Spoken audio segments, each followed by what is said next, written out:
Good morning, everyone, and Good thank morning. you for joining us from whatever part of the world you are.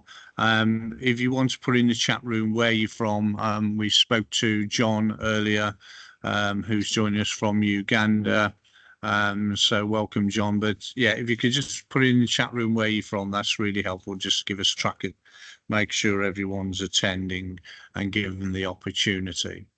So I'm delighted to say today we're sort of broadening our subject topic, which I think is absolutely correct.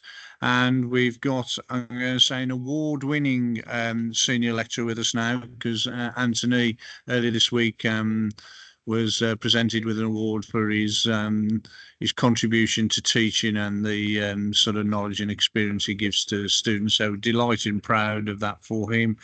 And Thank you. Anthony, obviously, wealth of experience, and in particular around building surveying and building pathology.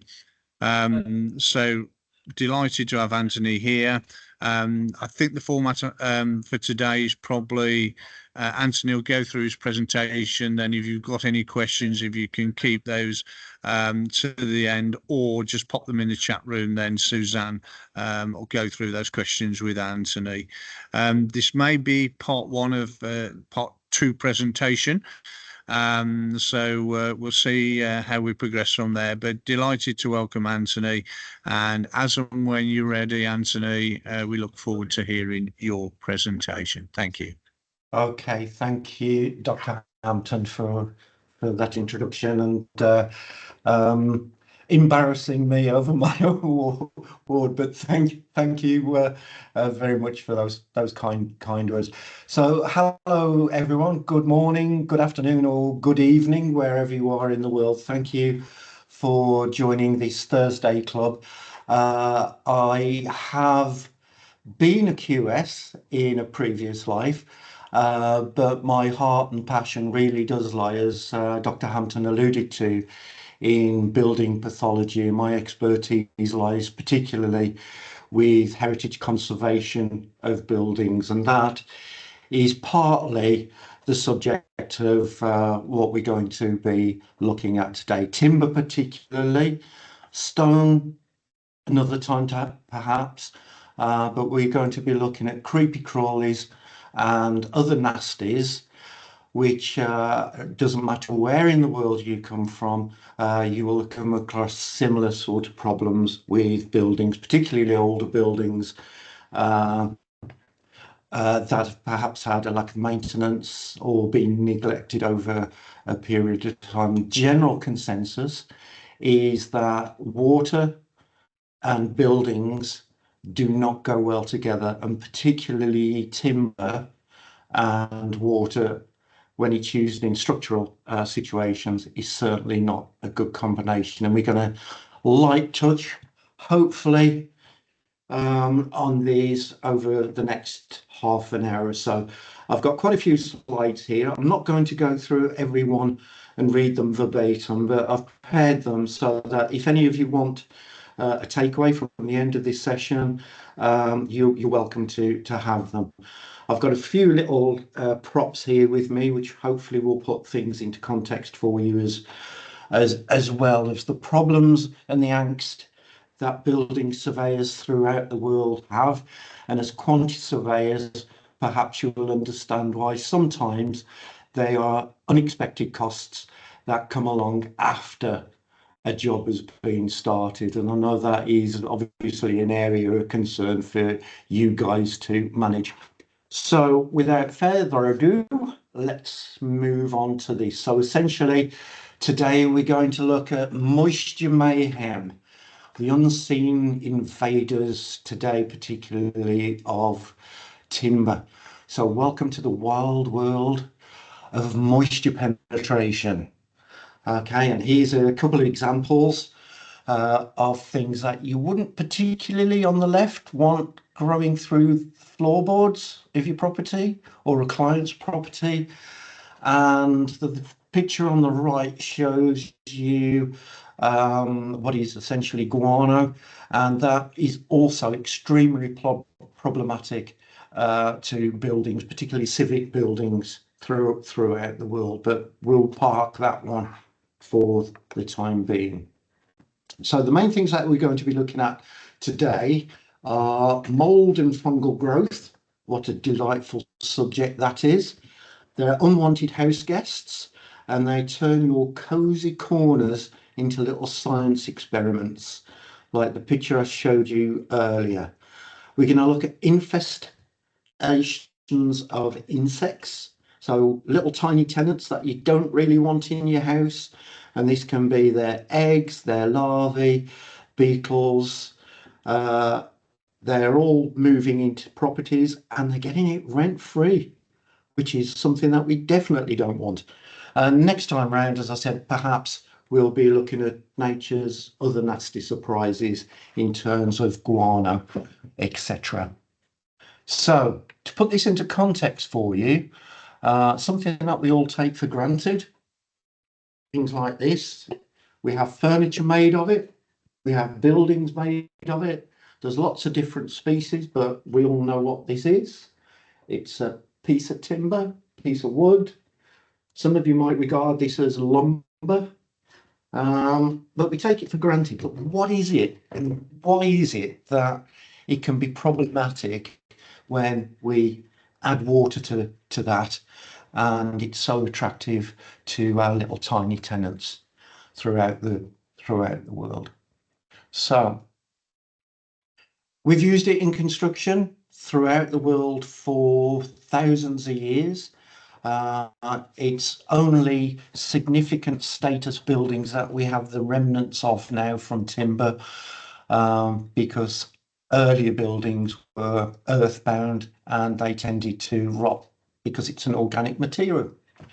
So we value it for art, sculptures, we sit on it, we build with it, and we know from examples such as Buddhist temples in Thailand, from historic buildings in Europe, that it is a very durable material if it is maintained and looked after properly.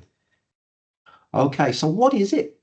What is timber? We use it, as I said before, but what actually is it? Well, it's part of a tree, isn't it? Well, yes, it is.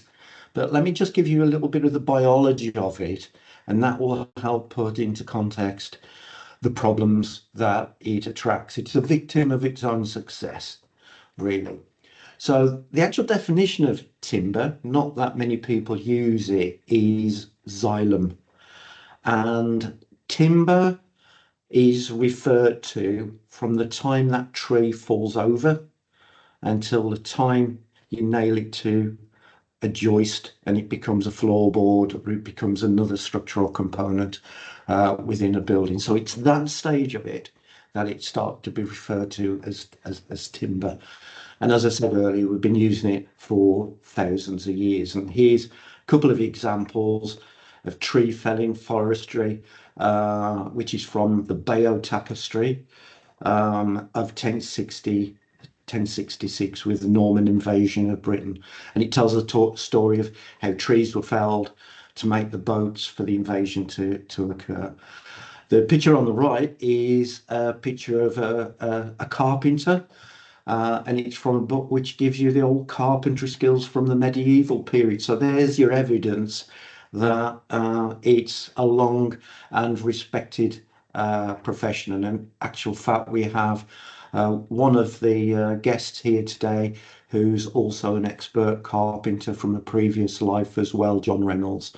So there you go, a long, illustrious business. It is as old as the earth, timber, along with stone, because stone is part of the geology and the strata of the earth's crust, whereas stone has been around a lot longer. Timber decays, and as you see in that picture, there's very little evidence of existing buildings. They were either removed, burned, demolished, or simply rotted away. And the key point there is the rotting away. So until the 18th, 19th century, in the UK and most of Northern Europe. Oaks, elms, and chestnuts were generally used in construction, and there's lots of evidence of that around still in the UK. The picture you can see in front of you now is from a medieval building which has been extended over a period of time, which I've surveyed, called Pitchford Hall. And a lot of the timbers you see on there are oak. It's very high status, which is why using lots of expensive oaks was a way that you could say, I am wealthy enough to use these particular timbers rather than the cheaper softwoods that are around, which I'll explain to you shortly. So we used oak and elm predominantly in shipbuilding, house building until this period of time. But with the explosion of the Industrial Revolution, advances in population, moving to cities and so on, we needed a faster way to build to provide more homes in cities. So this is when we started to import the softer, faster growing timbers. So faster growing timbers generally are straighter and slower growing, faster growing, sorry, whereas hardwoods are a lot slower growing, but they are more durable. So essentially there's two types of timber, which I've just alluded to. There are hardwoods, such as this piece of oak I've got here. This piece of wood is off side of a purlin, and this piece of timber is actually about 400 years old because the house was built in 1842. This is from a mature oak, and that oak would have been growing over a period of about 200 years. Whereas this piece here is a softwood. It's imported from Canada, and it's very fast growing. So you could get a full size mature tree in about 40 years, which is ready for felling, seasoning, and then being built into houses or furniture and so on. So those are the main differences. There's a few anomalies. Not all softwoods are hard, and you get some hardwoods that are actually soft. So I've mentioned two types here. So there's a British yew, and from the Americas we get balsa wood. So some of you who are of a certain age might remember as a child making little balsa wood models, because the balsa wood was very easy to craft. Okay, so hard and softwoods, what's the difference between it? It's the rates at which they grow. The simplest way to describe it, certainly in Europe and certain parts of the Far East, is if the trees lose their leaves during the winter months, they are classed as a hardwood. If they keep them during the winter, they're regarded as softwoods. And I've given you a few examples of those there. So why are you giving us the difference between the two, and all will be revealed? Okay, so basically trees are plants, big shrubs that have grown very big. They do exactly the same process as ornamental plants that you may have in the garden, and that is they draw nutrients up from the ground, potassium, nitrates, and so on, and they use that, they transfer it through the tree, and that helps the leaves with their photosynthesis process. So think of a tree as being a two-way motorway. So the nutrients are going up, and they're bringing lignin and cellulose down in the tree to make it grow even stronger. Okay, so that is how a tree actually operates. Okay, the pathology of a tree, how it actually looks, you probably have various species wherever you are in the world, and you will be saying, well, yeah, a tree's got bark on, and cut it down and make it into different things.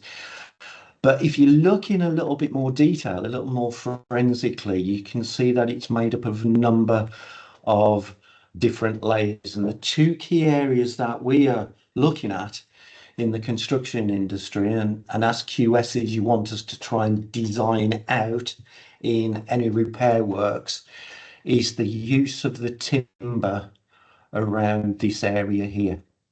And that's known as the sapwood. That's the bit that's acting as a motorway, transferring the nutrients, the process of photosynthesis that has been carried out, and taking those other cellulose and lignums down into it. The center part for us guys in the construction industry, that's the sweet spot. This is the timber that we want for two reasons. Think of it as being the bone of the tree. It's the strongest part of the tree, whereas the sap is the skin and the meat of the tree. Okay, so the bone is what we need to hold the buildings up.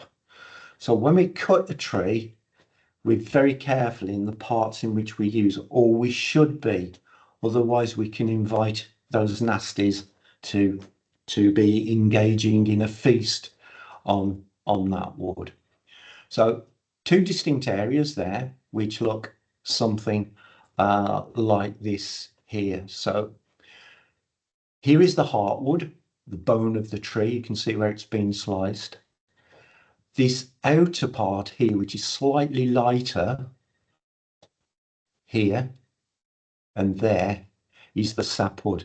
So that's the meat and the skin of it, and I can demonstrate that a little bit better if I show you these pieces here, and then I think you'll understand why I am talking about this in detail at the moment. So this is a piece of oak. This part here, turn it slightly so you can see it. This part here is the hard heartwood, the bone of it. The sapwood here is the meat and the skin. And this is the area that the majority of insects love to eat. Okay, but there is a trigger for it. And we're going to be looking at the trigger, what attracts the insects. And you can see some of the holes in there. It's distinctly in the softwood area. Okay, and I'll look at that a little bit closer. So sapwood, a hardwood, and you have a demarcation zone.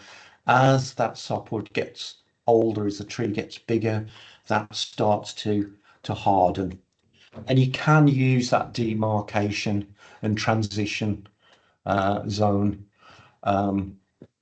within the structure. So it's an example of one here. So here's a tree growing. This is the life cycle of a tree, and if you are researching older buildings and you're lucky enough to be able to do a core sample, dendrochronology it's called, and you can take a sample from the bark right the way through to the core, you can match it to other examples of similar species of trees, and then you can date it within a structure, so it gives you an idea of the age of the building. Then, so if you've got a tree that you dated that was growing in the 16th century, think of the lifespan of it, and then that forward date of it will probably be about the time where it was included in a building, so usually about 200 years later. So strange growth rings. Here's first few years, the growth rings are really, really close together. As you can see there, makes it really strong properties in terms of structural integrity for buildings. And then around about this era, the foresters came in and they thinned the trees out, which meant, whereas this particular tree here was really struggling to reach for the light for photosynthesis, so it was struggling, it was growing very, very slowly. All of a sudden, the tree canopy opens up, sunlight comes through, and you've got this rapid growth area here, and a few little winters of close growth again, spaced out again, and you've got rapid growth here, which is the sapwood area. So if I was a forester looking for timber for construction, timber frame buildings. This area here, including this demarcation sapwood, is the bit I would be interested in, not this, because it's not as durable. Okay, so oaks, as I said to you before, and elms predominantly have been used through Northern Europe for many years, including shipbuilding. The British oak played a great part in winning a lot of wars between various Northern European countries because of the very nature of the timber itself, which they didn't realise at the time. It was more luck than judgment. So, what sort of woods do we use throughout the world? And there's some I'm sure that you can add on top of this as well from wherever you are. So I'm not going to read through every single one of these, but essentially ashes, beech, chestnuts, elms, English oaks, French oaks, very different characteristics, although they look the same. And the softwoods, firs used a lot in construction, particularly of UK schools, or has been, cedars, and spruces and pines, like the old Christmas tree that we will be getting very soon in the UK, I'm sure. So just for reference, there are the Latin names for them and their countries of origin. So this is predominantly Northern Europe. Because it's a biological structure, a tree, it can get natural defects in it, just as we can get injuries. And the main things that a timber grader will look at, because as QSs, you know that some grades of timber are more expensive than others, may look the same, but more expensive timbers tend to have less in terms of natural damage to them. So shakes where it's gone across the rings, knots, the fewer the knots there are in timbers. So for those of you from the UK, if you're specifying C16 timber, essentially that means it's coniferous wood and it's being graded at number 16. And I don't think you can need much working out that a C24, which is a higher grade, will mean it will have less of these defects in. So it's more durable, it can span further and so on. But that's why you are specing it QSs and it's costing you more than C16. So I've given you a list of some of the natural defects that you can also see in wood, and a skilled grader will pick up on these. Mentioned, alluding to France and sea battles and so on. France was well ahead of the game in terms of providing timber for its industries, such as construction and for warfare as well, for the big battleships that they built. So up until the 17th century, just like England and most countries in Europe, oak was the timber to go for. But we were using vast quantities of it, and because it was slow growing, we had to look at alternatives.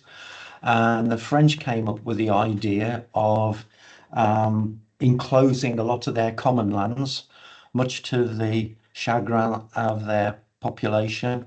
So they removed all the local people from the woodlands, fenced them off, and they slow grew the oaks for industrial use. Unlike most other European countries, France does not sit on huge coal reserves. So whereas Germany, Belgium and Britain were using coal to heat factories, France was having to use fresh timbers as well as for the other industries as well. So that's why they were so concerned about this. So their economy minister for Louis XIV said, look, guys, if we haven't got wood, we're going to perish. We're going to fall behind with the economy. We're not going to be able to compete with other countries like Britain and other European countries like Spain and Germany. So how do you select a tree for construction? I think most of you know the shape of a crook form. It's a tree basically with a slight bow in it. You cut it in half, you mirror it, and there you've got a very rough frame for a building, and that is seen throughout the world. It's not unique to Europe, but here you can see how trees are specifically picked for different types of uses in shipbuilding and in construction. So they were really ahead of the game in France. We didn't actually start our forestry commission until 1919, and there's vast areas which, if you've ever been to Britain, you can see are covered in coniferous woods for construction. Okay, but those hardwoods, this is an example of an area not too far away from Wolverhampton. It's about 25 miles away, and it's almost like going back 200-300 years in time. This is a place called Shrewsbury and Wild Cop. So these timbers are 500-600 years old, and they're still going strong with maintenance, and that's the key: maintenance. What's the first thing that usually is cut back if there's problems in construction and buildings? It's the maintenance regime. So although you save a little bit of money initially, your deterioration and maintenance rates in the long term actually go up. So think about that one next time you're thinking of cutting a maintenance budget. Okay, so there is a science behind decay. We've got 4 different classifications of that, being biological. So think of a tree naturally in a forest that's being knocked down by lightning and killed. It will naturally dissolve into the ground eventually because of molds and fungal growth, which is something we're going to talk about quickly. There's chemicals, and there's physical, so driving something into a tree, snapping a tree, soil erosion, and a tree will fall over, and so on. Believe it or not, overexposure to trees as well can light can cause damage to trees as well through radiation and ultraviolet light. So if you regard me as a building doctor looking at buildings to see what the problem is with it, how severe it is, looking at the age of the patient as a medical doctor would do, from that you can then start to look at the appropriate treatment that you would use on that building. So think of it as being a building doctor, and this thought has been going on for quite a number of years. This organisation SPAB in the UK, Protection of Ancient Buildings, actually stated, this is in the 18th century, that most neglect, most cases, neglect and building decay, early building decay, is usually because of water penetration. Okay, so leaky rainwater goods, leaky roofs, splashback of water into walls, and so on. So this was actually highlighted a number of years ago. Buildings fail prematurely if water can get into them and is sustained, because if that happens, they go on to say, there's a possibility that timber decay through fungal growth and insect attack will occur. So they were saying it before we had any of the tools to be able to identify these problems without any opening up. Okay, so one of the things you can do, the simplest thing, is if you've got a leak, fix it. And hopefully the rest of the timbers will dry out, breathe a sigh of relief that they're not being attacked by mushrooms or insects of any type. So drying out is the main thing. So to repairs to start with, where's the water coming from? Is it coming from the roof? Is it coming from the gutters? Is it soaking through the walls? Is it being from leaks in pipework, hidden in kitchens and bathrooms and catering facilities, and so on? Those are the questions that building surveyors sort of ask themselves. So In terms of timber pests, initially what we're looking at now is fungi and wood boring insects. Now, it's not the insects that are the problems in timber.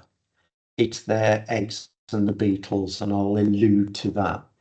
So fungi, is it a friend or foe? Well, if you've got it in a forest and a tree falls over, they're definitely a friend to the forest because essentially mushrooms of different types feed on the cellulose within that fallen tree and they tidy up the forest.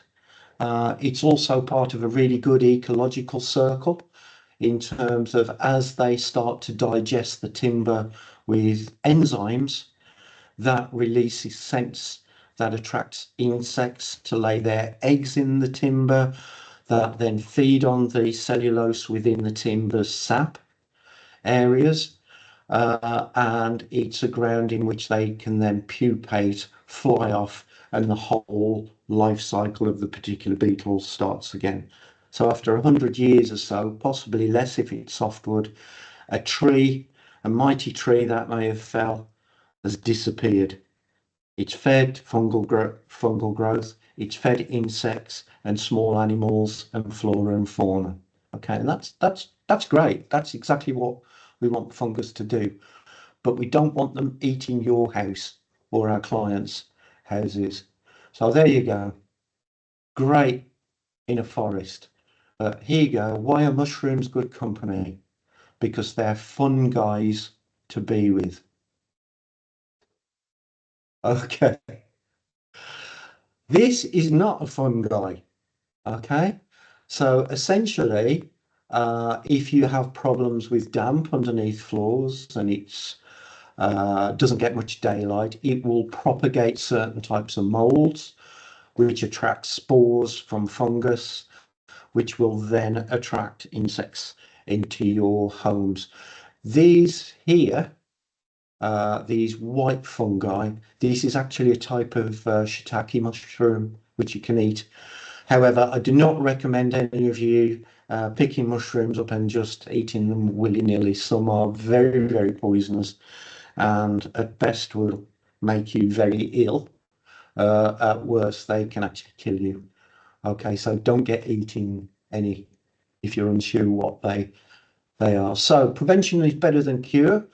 So make sure your specifications are durable and they are suitable for the areas in which you are specifying. So if you were specifying roof coverings in areas that are very windy, have large quantities of rain, such as in the UK, Wales, northern Scotland, and so on, your specification would be somewhat different to that if you were specifying in somewhere like Sussex or Kent, where it's a lot milder with lower rainfall.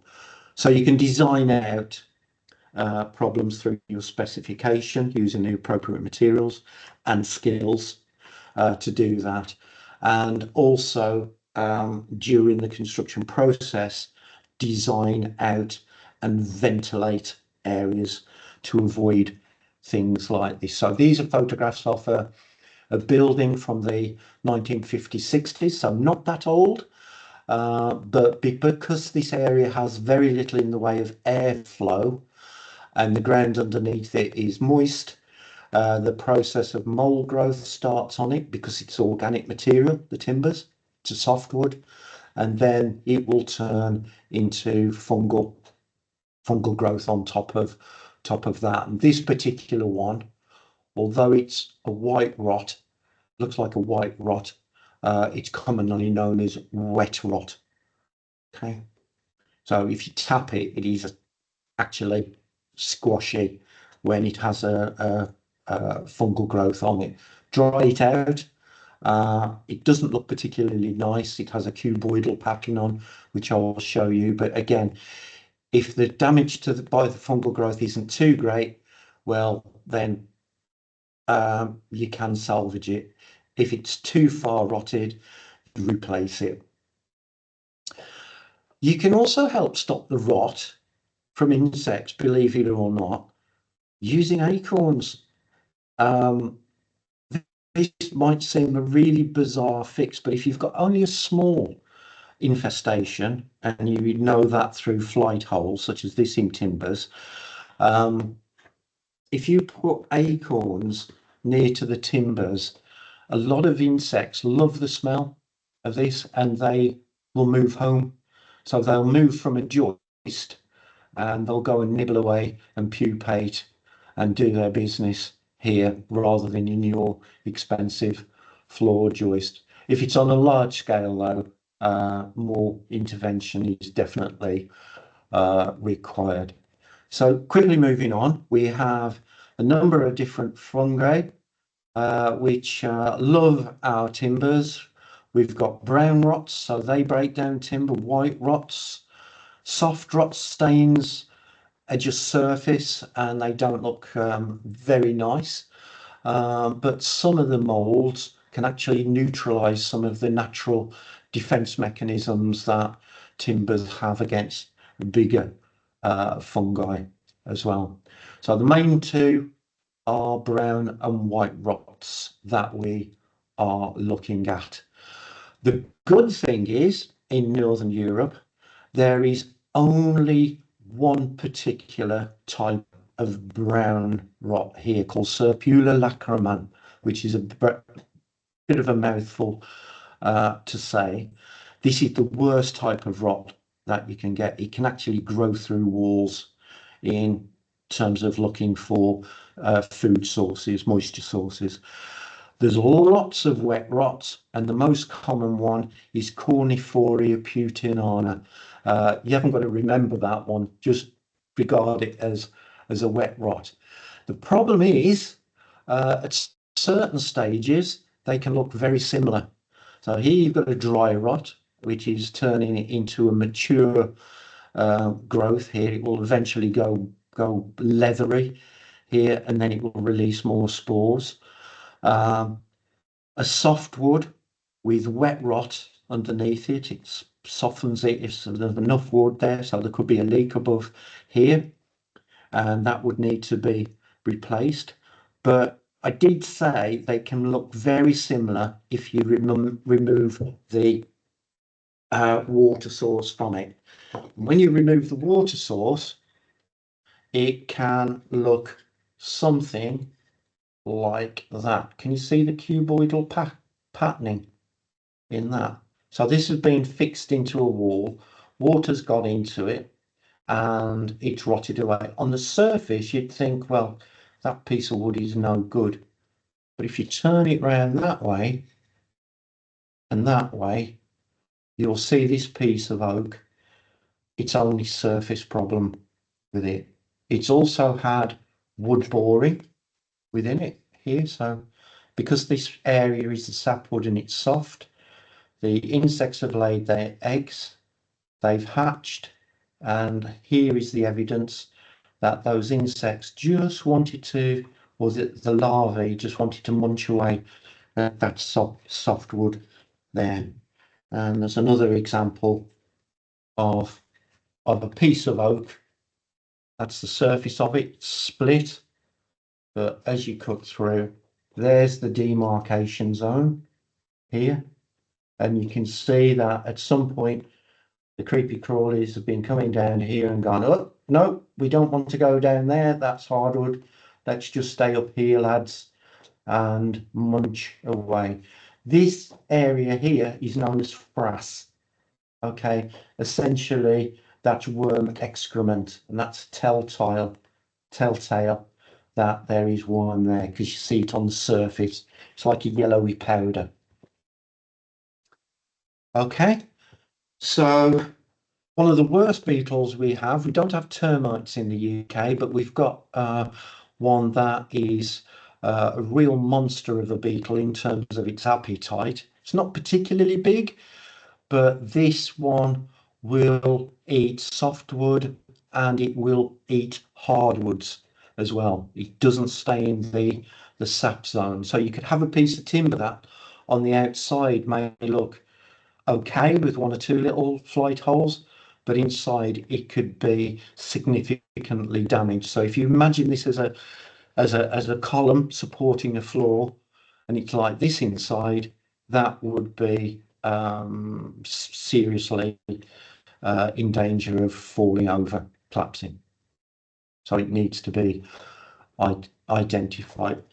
Thing to remember is insects are the good guy in this. They just want to get on with their life, eating, mating, and laying eggs.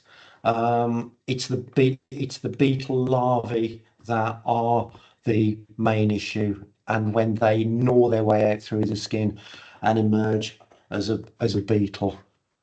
Okay, so flight holes can give you an indication of the size of the beetle. There's a correlation between the hole size and the type of beetle that we can get. And again, in the UK and Northern Europe, these here are the main protagonists. Okay, so common furniture beetle, the name, it doesn't just stay in furniture, it's under floorboards, behind bath panels, in roof spaces. This one here is the one that tends to attack big status buildings because they're made of hardwood. So there you go. If you see evidence of this, this is where it's been a recent emergence, and the beetles, the larvae have pupated, they've eaten and pushed frass out the way, and then they've emerged and they have flown off to start the life cycle all over again. So how do you know if this is current or not? Is it a historic infestation that's been cured, or is it a new one? An old gentleman by the name of Mr. Fox, who was a conservation officer, taught me how to check. And he got a piece of tissue and he sellotaped it over a piece of wood. And he says, well, come back in about a week's time. And I was baffled. We went back, and behind it there were trapped insects, beetles. And he says, there you go. Now you can see that it's a live infestation of beetles. And I've never forgot that little trick. So advantage of age, some timbers can be relatively new, but they can fail. So timber from the 60s can fail a lot faster than 100-year-old timber, and that can be down to how they were dried, or we call it seasoning, back in the day. We've learnt a lot of lessons from the 1960s and 70s when there was a housing boom. It was build, and we needed windows and doors. They were rapidly seasoned, and that was actually detrimental to the durability. So whereas you'll find timber of a similar species, pine, cedar, and so on, from the Edwardian and Victorian, even the Georgian period, that may have a little bit of surface damage to them, but their structural integrity is still fine because they were seasoned literally over 2 or 3 years whilst the water dried out from them. You need to get the water content way below about 15 degrees before you start using it. So there you go. That was a very quick canter through timber, what it is, what parts of it are vulnerable. And we now know that some of our venerable houses, status buildings, wherever they are, they can be vulnerable to certain types of creatures. In the UK, death watch beetle, in other countries, termites, and so on. But the key, wherever you are in the world, is where you've got a piece of timber like this, is keep the water away. So thank you very much for listening. Thank you. Are there any questions? Anyone has any questions, pop it in the chat or take your microphone off or put your hand up, whatever you'd like to do. Oh, Mr. Hampton, Dr. Hampton's got a question. Okay, and excellent presentation. Thank you very much indeed. Really, really informative. Thank you. You're welcome. Can I just pose a question? Obviously, we've got building control surveyors here, as you know, this week, intensive week. Part of the regulations constantly suggest we should make buildings fully watertight and airtight. Do you feel that is having an impact of sweating buildings and perhaps advancing rot and deterioration of materials?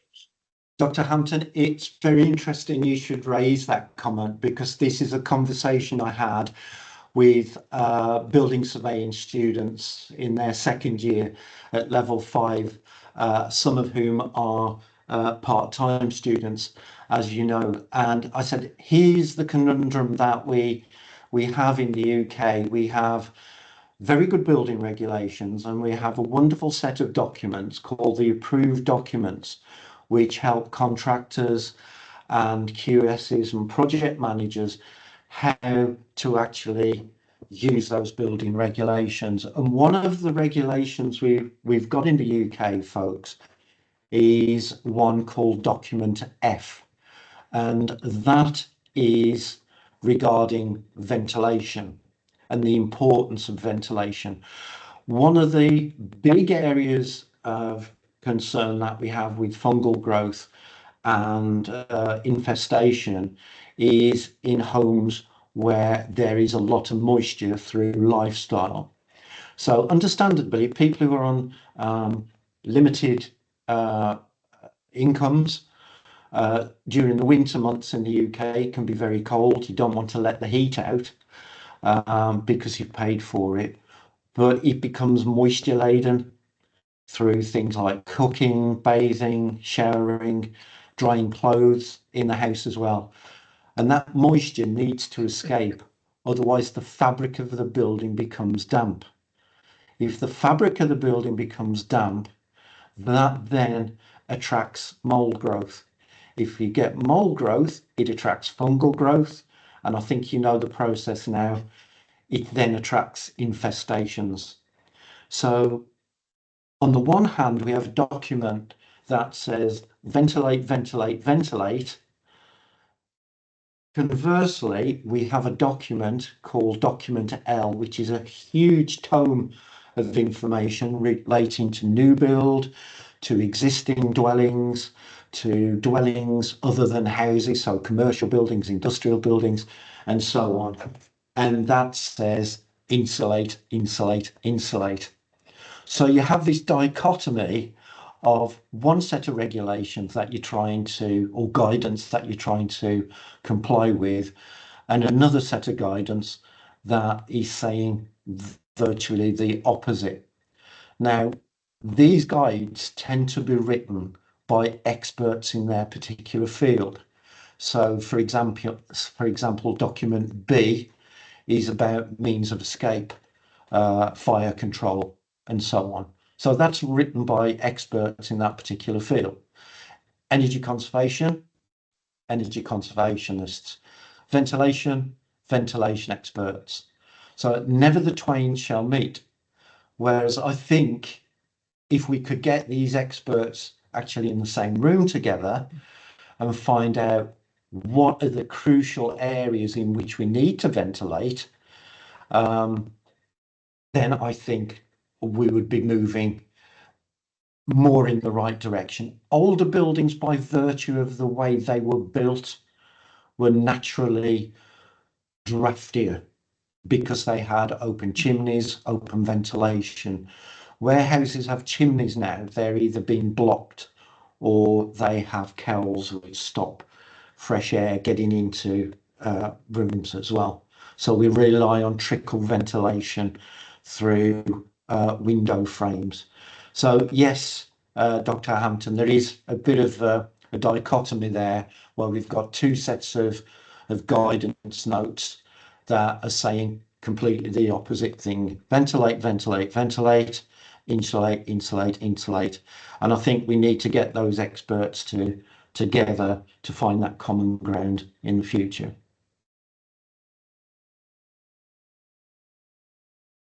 Perfect. Thank you, Anthony. Ant. Thank you.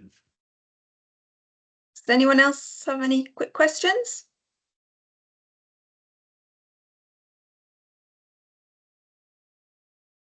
Don't think so. Okay. Well, thank you for listening to me. I will make the notes available to Dr. Hampton and Suzanne, and have an enjoyable evening if it's evening where you are. Have a great afternoon, and if you're in the morning in the UK, we hope we have a great day and it's one step closer to the weekend. So goodbye, everyone. Suzanne, do you want to just close out, Anthony, before you go? Yeah, okay, thank you. Thank you. Thank you, Ant. That's much appreciated. Really interesting talk there. We're getting lots of nice comments coming through in the chat. So if I can just finish off by saying thank you all for joining us as well. Our next Thursday Club will be, I believe, the 5th of December, and we'll have Colin McCarthy joining us, who's going to be taking a look at bills of quantities. I think something quite close to a lot of our hearts, looking at its development and relevance in the future in terms of the tendering process and the financial management of contracts. So as always, details of that will be coming out on the email next week for you. So please do respond, and we look forward to seeing a lot of you there again. In the meantime, as always, if you want a CPD certificate or a copy of Ant's slides, either a quick message in the chat before you go, or email me at any time and I can sort that out for you.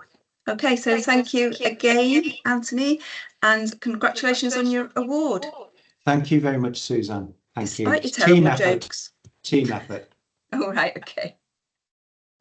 Okay, thank you all very much. See you soon. Bye-bye. Bye-bye.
Enjoy your day, Suzanne. Hello, John. You're still there. How are you doing? Yeah, good. Good? Yes. Good. That was interesting, wasn't it? Very, very, very nice. Different circumstances, because Uganda is a bit different in terms of the weather and the environment, but it's relatable in terms of the challenges of rot. Yes, of course. Yeah, it's a bit much drier, presumably, for you. When it is dry, it is dry. When it's wet, it's really wet. Oh, okay. And the ground conditions not very good most times. Most sites see the water table is quite low, a bit high, so there's a challenge with wood construction. And interesting. Something I'm really interested in. It's something I've really loved today. Good. Nice to hit that spot of people's interest. But yeah, we've got, I don't know whether you can see the chats, but we've had lots of really nice comments in there. So that's good. Yeah, thank you. Another month well done. Thank you. So will you be joining us next month for the bills of quantities? I want to. Yes, I want to, and I should, because it's like you said, it's something very dear to quite surprised, and I'm interested. Absolutely. And there is something that there's a CPD that I missed. It was to do with geosciences. Sorry, geosciences, did you say? Yes, it was something to do with geosciences, quantity surveying and geosciences. Okay. I don't remember what it was exactly, but it should have been maybe August. Ah, or the gold September. mining. Yes. It was about gold mining specifically, but yes.